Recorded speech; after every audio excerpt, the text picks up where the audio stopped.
What is going on, everybody? It's your boy Nothing But Skills, and today we're going to be talking about the 5 skills I personally like using in the Division 2 as a solo player and in group play. Now, before we get into this video, I just want to give a big shout out to Ubisoft for sponsoring this video. They sent me out a beautiful copy of the Division 2 for PC to bring you guys this content.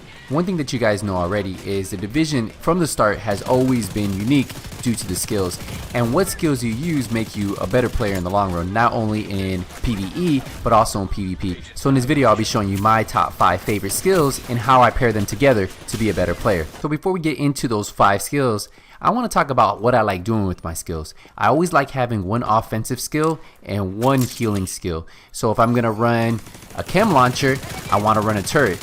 Now the reason I like doing that is because I have one that can heal me, and then I have one that can suppress the enemy, let me flank, and let me finish him off that way. So that's a big tip that I want to give you guys before we get into each skill that I personally like using. Now all 5 of these skills I feel are equally important and can make you a better player using them the right way. So I'm not going to rank them from 1 to 5, I'll just be going over them in order. Now remember, all of these skills can improve by the amount of skill power you have on your build. So that makes a big difference with how hard your skills hit and how hard your skills heal. So the first skill we're going to be going over is the chem launcher. I feel like right now this is the best burst healing skill in the game.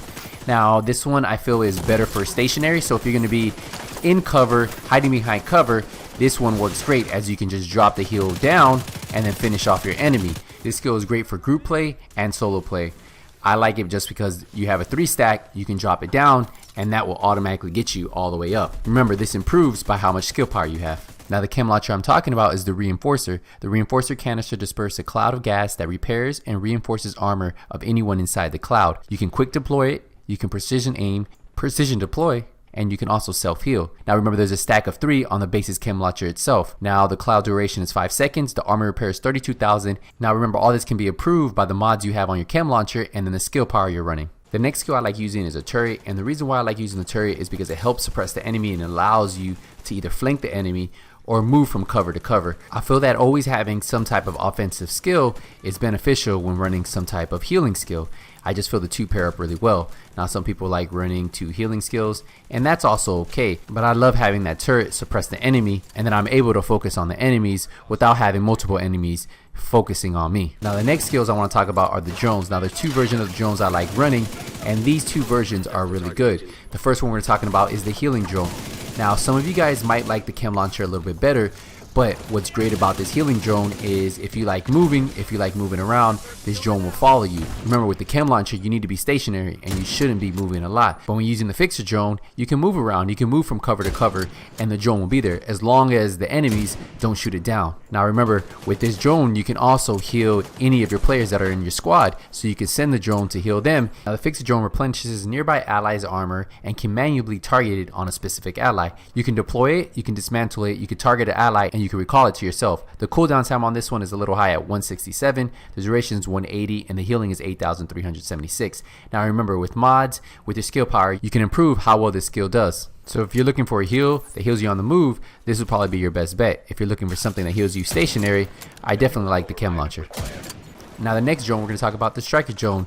The striker tracks targets and attempts to maintain a line of sight while continuously firing. Now you can deploy, you can dismantle, you can target an enemy, and you can recall it to yourself. Now the cooldown time on this is 167 seconds, the duration is 120 seconds, health is 350 health, and then of course the damage 485. Now this can all be changed, just like I say with all my skills, with the amount of skill power you have, and then of course the mods you have on there. So if you're looking for something that's a little bit more versatile and can fly around and shoot people, the striker drone is going to be where you want to go. Now the next thing we want to talk about is the hive. Now this is the reviver hive. Now this hive is amazing because if you take a lot of damage and you start to lose your health, this thing will revive you even if you don't have it down. So as a solo player, it's perfect and it's great to use. I'm going to let this guy kill me so you guys can see the hive in action.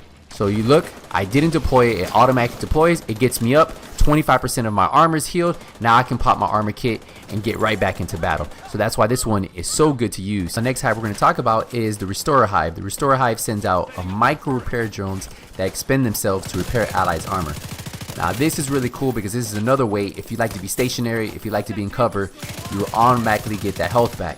Now my cooldown is 223 seconds, duration is 50 seconds, health is 80,000, healing is 16,000, charges are 25, and then the range is 8 meters. Now remember, this improves with the amount of mods you have and the amount of skill power you have. Now out of all the heals that we went over, remember the Hive Restorer and the Chem Launcher are better for stationary. And then of course, if you want to be on the move, that's when you'll have the drone, the Fixer Drone. Now the next skill I like using is another attack skill, and this is the Seeker Mine. I feel like the Seeker Mines can put in a lot of work if you target the enemy when focusing them. They can help you destroy those enemy equipments, they can help you destroy enemies, and that's what's really cool about these skills. Now once you're in cover, all you have to do is throw out your skill and then let the Seeker Mines do the work. Now one thing about the Seeker Mines, they don't always destroy the enemy. A lot of times it might just take down their armor a little bit, and remember that can all change with the amount of mods and skill power you have on your gear.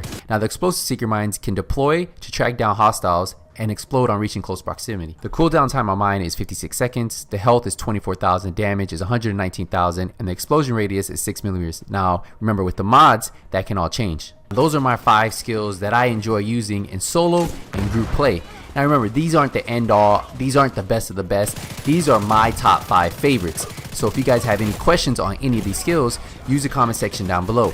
Before we end this video, I do want to say, make sure you guys take the time, try out all the skills, and that way when you're playing in solo and when you're playing in group play, you know exactly what skills work good in a group and what skills work good in solo play. But try these 5 skills, these combinations, and I'm sure you guys will become better players in the Division 2. Now I want to give a big shout out to Ubisoft for sponsoring this video, and then as always, if you enjoyed the video, smash a thumbs up, and as always, if you don't see me in the dark zone, if you don't see me in conflict, it's only a matter of time. Nothing but skills out.